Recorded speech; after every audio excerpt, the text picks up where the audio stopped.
പ്രിയമുള്ളവരെ നമസ്കാരം. ഒരു മാസം മുമ്പ് 1 മണിക്കൂറിനുള്ളിൽ ഞാൻ നൽകിയ ഒരു ഇന്റർവ്യൂവിൽ നിന്നും ചില ഭാഗങ്ങൾ അടർത്തിയെടുത്ത് സോഷ്യൽ മീഡിയ ആഘോഷിക്കുകയാണ്. നിങ്ങൾ ആഘോഷിച്ചോളൂ, നിങ്ങൾ എന്നെ ആക്രമിച്ചോളൂ, നിങ്ങൾ എന്നെ ആക്ഷേപിച്ചോളൂ. ഇതിലൊന്നും എനിക്ക് വ്യക്തിപരമായി യാതൊരു പരാതിയുമില്ല. ഒരു ഇന്റർവ്യൂവിൽ സ്ത്രീകളുടെ പ്രസവത്തെക്കുറിച്ച് സംസാരിച്ചതിനെ തുടർന്ന് അഖിൽമാരാർ അങ്ങ് എയറിലായിട്ട് കുറച്ച് ദിവസങ്ങളായി. ഇപ്പോൾ സോഷ്യൽ മീഡിയ തുറന്നു കഴിഞ്ഞാൽ ഓരോരുത്തരുടെയും വീഡിയോസ് ഒന്ന് കാണണം.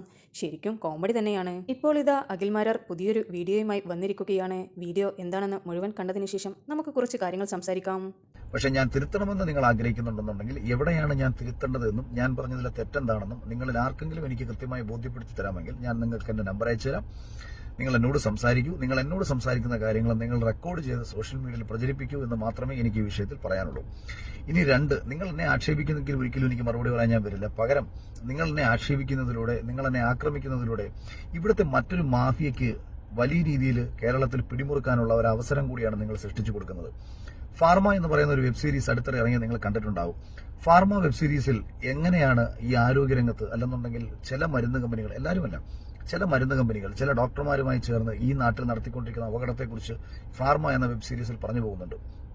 2.5 വർഷത്തിലധികം ഒരു മെഡിക്കൽ റെപ്രസെന്റേറ്റീവ് വർക്ക് ചെയ്ത, അതിൽ തന്നെ ഒരു റിസർച്ച് കമ്പനിയിൽ വർക്ക് ചെയ്ത എനിക്കും സാമാന്യ ബോധമുള്ള വിഷയങ്ങൾ ഇതൊക്കെ തന്നെ. അത് മാത്രമല്ല, എത്രയോ കാലങ്ങളായിട്ട് ഈ ആരോഗ്യരംഗത്ത് നടന്നുകൊണ്ടിരിക്കുന്ന തട്ടിപ്പുകളെ കുറിച്ച് മനസ്സിലാക്കാൻ ശ്രമിക്കുന്ന ഒരാൾ കൂടിയാണ് ഞാൻ. അതുകൊണ്ട് തന്നെ കോവിഡ് വന്ന സമയത്ത്, ആ സമയത്ത് തന്നെ ഫോളോ ചെയ്തിട്ടുള്ള പലർക്കും അറിയാവുന്ന ഒരു കാര്യമാണ്, കോവിഡ് എന്ന് പറയുന്ന ഒരു വലിയ തട്ടിപ്പിനെതിരെ, ഞാൻ കോവിഡ് എന്ന തട്ടിപ്പ് എന്ന് പറഞ്ഞാൽ രോഗം എന്ന തട്ടിപ്പല്ല, കോവിഡുമായി ബന്ധപ്പെട്ട് അതിനെ തുടർന്ന് ഈ രാജ്യത്തും ഈ ലോകത്തും നടന്നുകൊണ്ടിരുന്ന ഒരു വലിയ തട്ടിപ്പിനെതിരെയൊക്കെ ഞാൻ എന്റേതായ സംശയങ്ങൾ ആ സമയത്ത് ഉയർത്തിയിരുന്നതാണ്. അപ്പൊ അതുകൊണ്ട് തന്നെ ഈ ആരോഗ്യരംഗത്തെ ഈ മാഫിയകൾ, അതായത് നിങ്ങളുടെ ശരീരത്തെ പരിപൂർണമായും വിറ്റ് തിന്ന് ജീവിക്കാൻ ആഗ്രഹിക്കുന്ന ഒരു മാഫിയകളെ കുറിച്ചാണ് ഞാൻ പറയുന്നത്. അല്ലാതെ മൂല്യത്തോടു കൂടി വർക്ക് ചെയ്യുന്ന ഡോക്ടർ എന്ന് പറയുന്ന പദത്തിന്റെയും നഴ്സ് എന്ന് പറയുന്ന പദത്തിന്റെയും മഹത്വം മനസ്സിലാക്കി പ്രവർത്തിക്കുന്ന ഒരു മനുഷ്യരെ അല്ല ഞാൻ ഈ പറയുന്നത്. ഇത്തരം നന്മയുള്ള മനുഷ്യരെ മുൻനിർത്തി അതിന് പിന്നിൽ അണിനിരക്കുന്ന മാഫിയകളെ കുറിച്ചാണ് പറയുന്നതെന്ന് ഞാൻ ആവർത്തിച്ച് പറഞ്ഞുകൊണ്ടാണ് ഞാൻ വീണ്ടും സംസാരിക്കുന്നത്. ഇല്ലെന്നുണ്ടെങ്കിൽ ഒരു വിഭാഗം ആൾക്കാർക്ക് അതൊരു വിഷമത്തിന് കാരണമാകും. ഞാൻ അവരെ അല്ല പറയുന്നത്. ഇത്തരം മാഫിയകളുടെ ഒരു ലക്ഷ്യമായിരുന്നു നമ്മുടെ ആരോഗ്യരംഗത്തെ പരിപൂർണമായും കച്ചവടവൽക്കരിക്കുക എന്നുള്ളത്.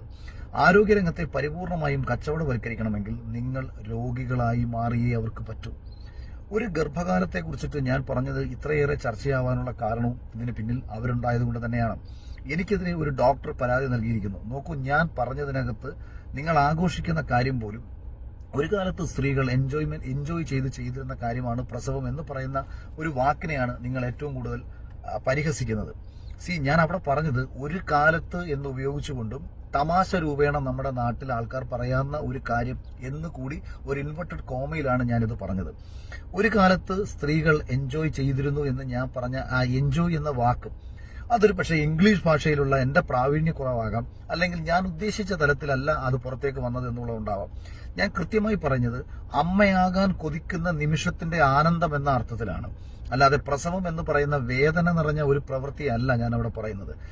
ഒരു മനുഷ്യന് മാതൃത്വത്തിനൊരു ലഹരിയുണ്ട്, പിതൃത്വത്തിനൊരു ലഹരിയുണ്ട്. അത് ആസ്വദിക്കണമെങ്കിൽ ഒരു നല്ല പിതാവായ നിമിഷങ്ങൾ എൻജോയ് ചെയ്യാൻ കഴിയണം. ഒരു നല്ല മാതാവായ നിമിഷങ്ങളെ ആസ്വദിക്കാൻ കഴിയണം. താൻ ഒരു അമ്മയാകാൻ പോകുന്നു എന്ന നിമിഷത്തിന്റെ ആനന്ദം, അല്ലെങ്കിൽ ആ നിമിഷത്തിന്റെ ആത്മനിർവൃതി, അത്രയും വേദന അവളെ സഹിക്കാനും ആ വേദന അവൾക്ക് സന്തോഷം നൽകുന്ന ഒന്നായി മാറുന്നത് താൻ ഒരു അമ്മയാകാൻ പോകുന്നു എന്ന നിമിഷത്തിന്റെ ആ ഒരു ആത്മനിർവൃതിയിലാണ്. ഞാൻ യഥാർത്ഥത്തിൽ ഉദ്ദേശിച്ചത് അതാണ്. ഇവിടെ ഇന്ന് കുട്ടികൾ അമ്മയാകാൻ ഭയപ്പെടുന്നത്, സ്ത്രീകൾ അമ്മയാകാൻ ഭയപ്പെടുന്നത് ഗർഭകാലഘട്ടത്തെ ഒരു രോഗകാലഘട്ടമാക്കി സമൂഹം ട്രീറ്റ് ചെയ്തതിലൂടെ സംഭവിച്ചതാണ്. താൻ ഗർഭിണിയായി കഴിഞ്ഞാൽ തനിക്ക് എന്തെങ്കിലും അപകടം സംഭവിക്കുമോ എന്ന ഭയം ഓരോ പെൺകുട്ടികളുടെ മനസ്സിലേക്കും ഇട്ടുകൊടുത്തതാണ്. ഈ ഭയം ആരാണ് മുതലെടുക്കുന്നത്? ഈ പറയുന്ന വൻകിട ആശുപത്രി മാഫിയകൾ, അതുപോലെ തന്നെ മരുന്ന് കമ്പനിക്കാർ. അപ്പൊ നിങ്ങളുടെ മനസ്സിലേക്ക് ഈ ഭയവും ഉത്കണ്ഠയും ഒക്കെ സൃഷ്ടിച്ചു തന്ന് ഹോർമോണൽ ഇൻബാലൻസ് മൂലം സംഭവിക്കുന്ന മാനസിക സംഘർഷങ്ങളെക്കാൾ കൂടുതൽ ചുറ്റുപാടുകൾ നൽകിയ മാനസിക സംഘർഷങ്ങളിലൂടെ ഗർഭകാലം കടന്നുപോയിക്കൊണ്ടിരിക്കുന്ന ഒരു സ്ത്രീയെ സംബന്ധിച്ച് പ്രസവം എന്ന് പറയുന്നത് ഒരു ഭയപ്പാടിന്റെ കാലഘട്ടമാക്കി ഇവർ മാറ്റിയെടുക്കുകയാണ്. ഞാൻ ഈ ഒരു വിഷയത്തെയാണ് യഥാർത്ഥത്തിൽ ഇവിടെ പറഞ്ഞു വെക്കുന്നത്. ഇനി മറ്റൊരു കാര്യം കൂടി ഞാൻ നിങ്ങളോട് പറയാം. നോർമൽ ഡെലിവറിയിൽ നിന്നും സിസേറിയന്റെ എണ്ണം വളരെയധികം കൂടിയിട്ടുള്ള ഒരു സംസ്ഥാനമാണ് കേരളം എന്ന് പറയുന്നത്. ഇത് ആരോഗ്യരംഗത്തെ വികസനമായിട്ട് നിങ്ങൾ ദയവ് ചെയ്ത് കാണരുത്. മുളച്ചു പൊന്തുന്ന ആശുപത്രികളുടെ എണ്ണം ആരോഗ്യരംഗത്തെ വികസനമായിട്ട് നിങ്ങൾ ദയവ് ചെയ്ത് കാണരുത്. നിങ്ങൾ ഒരുപാട് രോഗികൾ ഉണ്ടായത് കൊണ്ടാണ് ഇവിടെ ഒരുപാട് ആശുപത്രികൾ ഉണ്ടായതെന്ന് നിങ്ങൾ മനസ്സിലാക്കുക. ഇവിടെ സിസേറിയന്റെ എണ്ണം കൂടുന്നത് നോർമൽ ഡെലിവറിയിലേക്ക് പോകാൻ പെൺകുട്ടികൾ ഭയപ്പെടുന്നത് കൊണ്ടാണെന്ന് നിങ്ങൾ മനസ്സിലാക്കുക.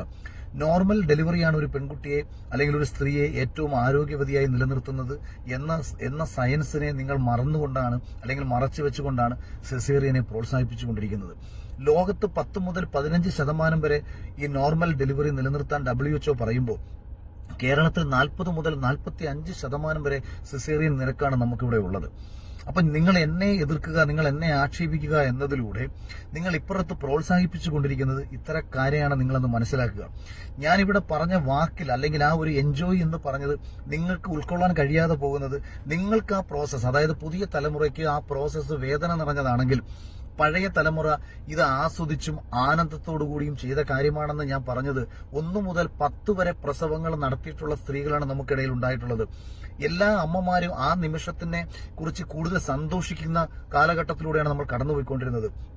അതേസമയം ഏതെങ്കിലും സ്ത്രീ, ഒരിക്കൽ പ്രസവിച്ച ഏതെങ്കിലും ഒരു സ്ത്രീ ഈ പ്രസവിക്കാൻ തനിക്ക് കാരണക്കാരനായ ക്രൂരനായ ഭർത്താവിന്റെ നിമിഷത്തെക്കുറിച്ചോ ക്രൂരനായ ഭർത്താവിന്റെ ചെയ്തികളെക്കുറിച്ചോ ശപിച്ചുകൊണ്ടാണോ പ്രസവിച്ചിട്ടുള്ളത്? അതോ അവൾക്ക് അങ്ങനെ ഒരു ഗർഭം നൽകിയ ഭർത്താവിനോട് സ്നേഹത്തോടു കൂടിയാണോ പ്രസവിച്ചിട്ടുള്ളത്?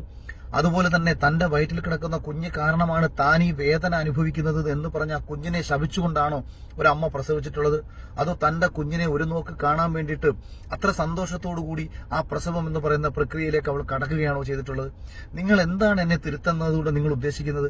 പിന്നെ എനിക്ക് ഏറ്റവും ഭയപ്പാടുണ്ടാക്കുന്ന ഒരു കാര്യം എന്ന് പറയുന്നത്, സൃഷ്ടിക്കുന്നൊരു മഹത്തായ പ്രോസസ്സിനെ നിങ്ങൾ എല്ലാവരും കൂടെ ചേർന്ന് ഭയത്തിന്റെ ഒരു പ്രോസസ്സാക്കി മാറ്റിയിരിക്കുകയാണ്. ഒരു കാലത്ത് അമ്മയാകാൻ കൊതിച്ചിരുന്ന സ്ത്രീകളിൽ നിന്നും ഇന്ന് അമ്മയാകാൻ ഭയപ്പെടുന്ന ഒരു സ്ത്രീകളിലേക്ക് നിങ്ങൾ സഞ്ചരിപ്പിച്ചുകൊണ്ടിരിക്കുകയാണ് സമൂഹത്തെ. ഈ പെൺകുട്ടികൾ എല്ലാവരും കൂടെ ചേർന്ന് സൃഷ്ടിക്കുന്ന പുതിയ മെസ്സേജ് അല്ലെങ്കിൽ നിങ്ങൾ നൽകുന്ന മെസ്സേജ് എന്താണെന്ന് പോലും എനിക്ക് മനസ്സിലാവുന്നില്ല. ഞാൻ എവിടെയാണ് തിരുത്തേണ്ടതെന്ന് എനിക്ക് മനസ്സിലാകുന്നില്ല. നിങ്ങൾ ഈ ചെയ്യുന്ന കാര്യത്തിന്റെ അപകടത്തെക്കുറിച്ച് നിങ്ങൾക്ക് മനസ്സിലാവുന്നില്ല. ഈ ഫെമിനിസം ഉയർത്തിപ്പിടിക്കുന്ന സ്ത്രീകൾ പലപ്പോഴും പുച്ഛിക്കുന്നത് വീടിനുള്ളിൽ ഇരിക്കുന്ന അമ്മയാകാൻ വിധിക്കപ്പെട്ട അല്ലെങ്കിൽ അമ്മയാകാൻ വിധിക്കപ്പെട്ടത് മറ്റാരുടെയോ പ്രേരണയിലാണെന്നും ഭർത്താവിന്റെ പേടിച്ച് കഴിയുന്ന സ്ത്രീകളാണെന്നൊക്കെ നിങ്ങൾ ആക്ഷേപിക്കുന്ന ഈ സ്ത്രീകൾ ജന്മം നൽകിയ ഒരു കുഞ്ഞാണ് ഒരു കാലത്ത് രാജ്യത്തിന്റെ പ്രധാനമന്ത്രിയായിട്ടുള്ളത്. ഈ ജന്മം നൽകിയ ഒരു കുഞ്ഞാണ് ഈ രാജ്യത്തെ നിയന്ത്രിച്ചിട്ടുള്ളത്. ഇതുപോലെ ജന്മം നൽകിയ ഒരു കുഞ്ഞാണ് സച്ചിൻ ടെണ്ടുൽക്കറെ പോലെ ലോകത്തിന്റെ നെറുകയിലെത്തിയത്. അതും ജന്മം നൽകിയ ഒരു അമ്മയാണ്. അപ്പൊ ഈ സ്ത്രീ എന്ന് പറയുന്നത് വീടിനുള്ളിൽ ഇരുന്ന് അവൾ ഈ ലോകത്തെ നിയന്ത്രിക്കാൻ ശേഷിയുള്ള ഒരു വ്യക്തി കൂടിയാണ്. അവൾ കുടുംബത്തിലിരുന്ന് ഏറ്റവും മഹത്തായ അവൾ രാജ്യത്തിന് വേണ്ടി, അവൾ സമൂഹത്തിന് വേണ്ടി ചെയ്യുന്ന ഏറ്റവും മഹത്തായ കാര്യങ്ങളിൽ ഒന്നുകൂടിയാണ് അവൾ വളർത്തി വലുതാക്കുന്ന മൂല്യമേറിയ ഒരു മകൻ അല്ലെങ്കിൽ മൂല്യമേറിയ മകൾ എന്ന് പറയുന്നത്. അതുകൊണ്ട് എല്ലാം ഇറങ്ങി പുറത്ത് ചെയ്തെങ്കിൽ മാത്രമേ ഈ ഫെമിനിസവും സ്ത്രീകളുടെ തുല്യതയൊന്നും വരും. അങ്ങനൊന്നും ഇല്ല. അപ്പൊ നിങ്ങൾ ഇതിനെ ഓരോരുത്തരും ചെയ്യുന്ന ഒരു പ്രോസസ്സിനെ കുറിച്ച് ചിന്തിക്കുക. വീടിനുള്ളിൽ ഇരിക്കുന്ന ഒരു കുടുംബനാഥ ചെയ്യുന്നത് അവളുടെ മകനെ അല്ലെങ്കിൽ മകളെ ഒരു മികച്ച ഭാവിയിലേക്കുള്ള ഒരു വ്യക്തിത്വമാക്കി വളർത്തിയെടുക്കുന്ന ഒരു പ്രോസസ്സിലാണ് അവൾ അവിടെ വീടിനുള്ളിൽ ചെയ്തുകൊണ്ടിരിക്കുന്നത്. ഇത് തിരിച്ചറിയാതെ വീടിനുള്ളിൽ തളയ്ക്കപ്പെട്ടവളാണ് അവളെന്നും അവളുടെ സന്തോഷം ഇല്ലാതാക്കിയെന്നും പറയുന്നത് നിങ്ങളുടെ ചിന്തകളെ ബേസ് ചെയ്തിട്ടാണ്. നിങ്ങളെ സംബന്ധിച്ച് ഗർഭധാരണത്തിലൂടെ നിങ്ങളുടെ സൗന്ദര്യം നഷ്ടപ്പെടുന്നു. നിങ്ങളെ സംബന്ധിച്ച് പ്രസവത്തിലൂടെ നിങ്ങളുടെ സൗന്ദര്യം നഷ്ടപ്പെടുന്നു. അതേസമയം അമ്മയാകാൻ കൊതിക്കുന്ന ഒരു സ്ത്രീയെ സംബന്ധിച്ച് അവൾ ഏറ്റവും മഹത്തായ ഒരു നിമിഷത്തിലേക്ക് കടക്കുകയാണ്. തനിക്ക് ചെയ്യാൻ കഴിയാവുന്ന അല്ലെങ്കിൽ തന്റെ രാജ്യത്തിന് വേണ്ടി താൻ ചെയ്യാൻ പോകുന്ന ഒരു വലിയ തുടക്കത്തിലേക്ക് അവൾ ഇറങ്ങിത്തിരിക്കുന്നു എന്ന ചിന്തയുള്ള സ്ത്രീകൾ നമ്മുടെ നാട്ടിലുണ്ട്. അപ്പൊ നിങ്ങൾ നിങ്ങളുടെ കാഴ്ചപ്പാട് കൊണ്ട് ചിന്തിക്കുകയാണ്. ഒരിക്കൽ പ്രസവിച്ച ഒരു സ്ത്രീക്ക് ആ പ്രസവം ഒരു മഹാദുരന്തമായിട്ടാണ് അനുഭവപ്പെടുന്നതെങ്കിൽ അവൾ എങ്ങനെയാണ് 2ാമതും 3ാമതും 4ാമതും 5ാമതും ഒക്കെ പ്രസവിക്കുക? ഇന്നും പ്രസവം അല്ലെങ്കിൽ നമ്മുടെ രാജ്യത്തെ ജനസംഖ്യ നിയന്ത്രണത്തിന്റെ ഭാഗമായിട്ട് പല സംസ്ഥാനങ്ങളും ജനസംഖ്യയിൽ നിയന്ത്രണം വരുന്നതിന്റെ ഭാഗമായിട്ട് പ്രസവം 1ഓ 2ഓ ആക്കി കുറച്ചതല്ലാതെ സ്ത്രീകൾക്ക് പ്രസവിക്കണ്ട എന്നതാണോ നിങ്ങളുടെ ആഗ്രഹം? അല്ലെങ്കിൽ നിങ്ങൾ എന്താണ് ഇതുകൊണ്ട് അർത്ഥമാക്കുന്നത്? ഇപ്പൊ എന്റെ ഭാര്യ, ഞാൻ പറഞ്ഞു 5 കുട്ടികളെ പ്രസവിക്കാൻ ആഗ്രഹിച്ചൊരു സ്ത്രീയാണ് എന്റെ ഭാര്യ. അത് ഞാൻ അവളിലേക്ക് അടിച്ചേൽപ്പിച്ചതല്ല. ഒരമ്മയാകാൻ കൊതിക്കുന്ന, കുട്ടികളെ കൂടുതൽ വളർത്തണമെന്ന് ആഗ്രഹിക്കുന്ന, കുഞ്ഞുങ്ങൾക്കൊപ്പം സമയം ചെലവഴിക്കണമെന്ന് ആഗ്രഹിക്കുന്ന, അല്ലെങ്കിൽ അവരെ വളർത്തി വലുതാക്കി ഈ രാജ്യത്തിന് സംഭാവന ചെയ്യുന്ന ഒരു മികച്ച വ്യക്തിത്വങ്ങളാക്കി മാറ്റണമെന്ന് ആഗ്രഹിക്കുന്ന ഒരു അമ്മയുടെ മനസ്സുമായി ജീവിക്കുന്ന സ്ത്രീകൾ ഈ രാജ്യത്തുണ്ടെന്ന് നിങ്ങൾ മനസ്സിലാക്കുക. അപ്പൊ നിങ്ങൾ എല്ലാവരും കൂടെ കൂടിച്ചേർന്ന് ഒരു നാടിന്റെ നന്മയെ ഇല്ലാതാക്കുന്ന രീതിയിലാകരുത് ഒരാളെ പരിഹസിക്കുന്നത്. നിങ്ങൾ എന്നെ വ്യക്തിപരമായി പരിഹസിച്ചോളൂ, അത് കുഴപ്പമില്ല. പക്ഷെ നിങ്ങൾ ഈ പരിഹസിക്കുന്നതിലൂടെ നിങ്ങൾ എന്താണ് ഉദ്ദേശിക്കുന്നത് എന്ന് കുറഞ്ഞ പക്ഷം ഒന്ന് പറഞ്ഞ് മനസ്സിലാക്കി തരാൻ വേണ്ടി ശ്രമിക്കുക എന്ന് പറഞ്ഞുകൊണ്ട് പരിഹാസം തുടർന്നോളൂ, കേസുകൾ കൊടുത്തോളൂ, ഇല്ലാതാക്കാൻ ശ്രമിച്ചോളൂ. പക്ഷെ സത്യം പറയുന്നതിൽ നിന്ന് എന്നെ തടയാൻ നിങ്ങൾക്ക് പറ്റില്ല. പല ഘട്ടങ്ങളിലായി എനിക്കെതിരെ എന്തെല്ലാം കാര്യങ്ങൾ സംസ്ഥാന സർക്കാരിന്റെ ഭാഗത്തുനിന്നുണ്ടായി, സമൂഹത്തിന്റെ ഭാഗത്തുനിന്നുണ്ടായി, പലരുടെയും ഭാഗത്തുനിന്നുണ്ടായി. ഞാൻ മുന്നോട്ട് പോയിക്കൊണ്ടിരിക്കുന്നു. മുന്നോട്ട് പോകാൻ പറ്റുന്ന കാലത്തോളവും ഞാൻ മുന്നോട്ട് പോകും. സത്യം സംസാരിക്കാൻ പറ്റുന്ന കാലത്തോളവും ഞാൻ സത്യം സംസാരിക്കും. അതിലൊന്നും നിങ്ങൾക്ക് ആർക്കും എന്നെ തടയിടാൻ പറ്റില്ല എന്ന് പറഞ്ഞുകൊണ്ട് നിർത്തുന്നു. Thank you. അഖിൽ മാരാറിൻ്റെ ഇൻ്റർവ്യൂയുടെ ഒരു ചെറിയൊരു പോർഷനാണ് ഇപ്പോൾ വൈറലായി മാറിയിരിക്കുന്നത്. അതിനെയാണ് എല്ലാവരും വിമർശിച്ചു കൊണ്ടിരിക്കുന്നത്. ഇപ്പോൾ ഈ പറഞ്ഞ വീഡിയോയിൽ കുറച്ചെല്ലാം ഒരു ക്ലാരിഫിക്കേഷൻ പുള്ളിക്കാരൻ നൽകിയിട്ടുണ്ട്. അഖിൽ മാരാർ പറഞ്ഞ ഒരു കാര്യം ശരിയാണ്. നമ്മുടെ മെഡിക്കൽ ഫീൽഡിൽ ഒരുപാട് ആളുകൾ ചൂഷണം ചെയ്യപ്പെടുന്നുണ്ട്. നമ്മൾ തന്നെ ഒരുപാട് ന്യൂസുകൾ കേൾക്കുന്നതല്ലേ. മരിച്ച ബോഡിയെ പോലും അവർ വെറുതെ വിടാതെ എത്രമാത്രം അവർക്ക് ഹോസ്പിറ്റൽ ബില്ല് ഉണ്ടാക്കാൻ പറ്റും അത്രയും ഒരാളുടെ കയ്യിൽ നിന്ന് വാങ്ങിയതിന് ശേഷമായിരിക്കും ഈ ബോഡി പോലും അവർ വിട്ടുകൊടുക്കുക. അതുപോലെ തന്നെയാണ് സുഖപ്രസവം വേണ്ട സ്ഥലത്ത് അത് ചെയ്യാതെ സിസേറിയനാക്കി മാറ്റുന്നത്. ലേബർ റൂമിൽ പോയ സ്ത്രീകൾക്കറിയാം. ചില സുഖപ്രസവത്തിന് വേണ്ടി വെയിറ്റ് ചെയ്യുന്ന സ്ത്രീകൾ പോലും പറയും, ഇനി ആ വേദന സഹിക്കാൻ വയ്യ, ഡോക്ടറെ സിസേറിയൻ ചെയ്യൂ എന്ന് അവർ ആവശ്യപ്പെടും. പല ആളുകളും സുഖപ്രസവത്തിന്റെ വേദന സഹിക്കാൻ പറ്റാത്തത് കൊണ്ട് ഡോക്ടർമാരോട് അങ്ങോട്ട് ആവശ്യപ്പെടാറുണ്ട്. ഇതെല്ലാം നമ്മുടെ നാട്ടിൽ നടക്കുന്ന കാര്യമാണ്. എന്നാൽ വളരെ നല്ല ഹോസ്പിറ്റലുകളുണ്ട്. നമുക്ക് എന്തെങ്കിലും ഒരു ചാൻസ് സുഖപ്രസവത്തിനുണ്ടെങ്കിൽ ആ ചാൻസിന്റെ അവസാനം കണ്ടതിന് ശേഷം ഇത് സുഖപ്രസവത്തിൽ നടക്കില്ല, ഓപ്പറേഷൻ തന്നെ വേണ്ടിവരുമെന്ന് തീരുമാനിക്കുന്നിടത്ത് മാത്രം സിസേറിയൻ ചെയ്യുന്ന ഒരുപാട് നല്ല ഹോസ്പിറ്റലുകളുണ്ട്. പുള്ളിക്കാരൻ അതുപോലെ ഒരു പോസ്റ്റ് ഇട്ടിരുന്നതും ഞാൻ വായിച്ചിരുന്നു. അതിലും വ്യക്തമായി പറയുന്നുണ്ടായിരുന്നു, ഇന്നത്തെ കാലത്തെ പല സ്ത്രീകളിലും അവരുടെ സൗന്ദര്യം നോക്കി ഈ പ്രസവത്തെ വളരെ മോശമായ രീതിയിൽ കാണുന്നുണ്ട് എന്നുള്ളത്. സത്യം പറഞ്ഞാൽ അങ്ങനെ കാണുന്നവരുമുണ്ട്. എന്നാൽ എല്ലാവരെയും കൂട്ടി പറയുമ്പോഴാണ് ഈ പ്രശ്നം വരുന്നത്. ചില ആളുകൾ, ഈവൻ സെലിബ്രിറ്റീസ് പോലും പ്രസവിക്കാത്തത് അവരുടെ സൗന്ദര്യം നഷ്ടപ്പെടും എന്ന് വിചാരിച്ച് പ്രസവിക്കാതിരിക്കുന്ന ഒരുപാട് സ്ത്രീകളുണ്ട്. ഒരു പ്രസവത്തിലൂടെ ഒരു സ്ത്രീക്ക് വരുന്ന ശരീരത്തിലെ മാറ്റങ്ങൾ ഒട്ടും സഹിക്കാൻ പറ്റാത്ത സ്ത്രീകളുള്ള സമൂഹത്തിൽ തന്നെയാണ് നമ്മളും ജീവിക്കുന്നത്. എന്നാൽ അഖിൽ മാരാർ പറഞ്ഞതുപോലെ ഇത് എൻജോയ് ചെയ്തിട്ട് ജീവിക്കുന്ന സ്ത്രീകളുമുണ്ട്. ഈ ജനറലൈസ് ചെയ്ത് സംസാരിക്കുന്നത് മാത്രമാണ് അഖിൽ മാരാർക്ക് പറ്റിയ ഒരു അബദ്ധമെന്നാണ് എനിക്ക് തോന്നിയിട്ടുള്ളത്. പുള്ളിക്കാരൻ പറഞ്ഞ പല കാര്യങ്ങളും പോയിന്റ് ഉള്ളത് തന്നെയാണ്. പക്ഷെ വിചാരിച്ച കാര്യം പുള്ളിക്കാരന് കൺവേ ചെയ്യാൻ കഴിഞ്ഞില്ല. വലിയൊരു ഇന്റർവ്യൂയുടെ ഒരു ചെറിയൊരു കട്ട് പോർഷനാണ് ഇപ്പോൾ വൈറലായി മാറിയിരിക്കുന്നത്. ഇന്റർവ്യൂ മുഴുവൻ കണ്ടവർക്കറിയാം, അതിൽ പല കാര്യങ്ങളും പുള്ളിക്കാരൻ പറഞ്ഞു പോകുന്നുണ്ട്. അതിന്റെ ഇടയിലൂടെ പറഞ്ഞ ഒരേ ഒരു വാക്കാണ് ഇന്നിപ്പോൾ കേരളത്തിൽ കത്തി നിൽക്കുന്നത്. എന്തായാലും പുള്ളിക്കാരൻ പുതിയൊരു വീഡിയോ ഇട്ട് അത് ക്ലാരിഫൈ ചെയ്തതുകൊണ്ട് പല ആളുകൾക്കും മനസ്സിലായെന്ന് വിചാരിക്കുന്നു. ഞാൻ ഈ വീഡിയോ ചെയ്തതുകൊണ്ട് ഞാൻ പുള്ളിക്കാരനെ സപ്പോർട്ട് ചെയ്യുന്ന വ്യക്തിയാണെന്ന് ആരും വിചാരിക്കരുത്. എനിക്കും ഈ ജനറലൈസ് ചെയ്ത് സംസാരിച്ച ആ വാക്കുകൾ ഒട്ടും ഇഷ്ടപ്പെട്ടിട്ടില്ല. പക്ഷേ നല്ലോണം ഇരുന്ന് ആലോചിക്കുമ്പോൾ പുള്ളിക്കാരൻ പറഞ്ഞ കാര്യത്തിലും സത്യമുണ്ട്. എന്നാൽ കൺവേ ചെയ്ത രീതിയിൽ പറ്റിയ ഒരു ചെറിയ അബദ്ധമായിട്ടാണ് എനിക്ക് തോന്നിയിട്ടുള്ളത്.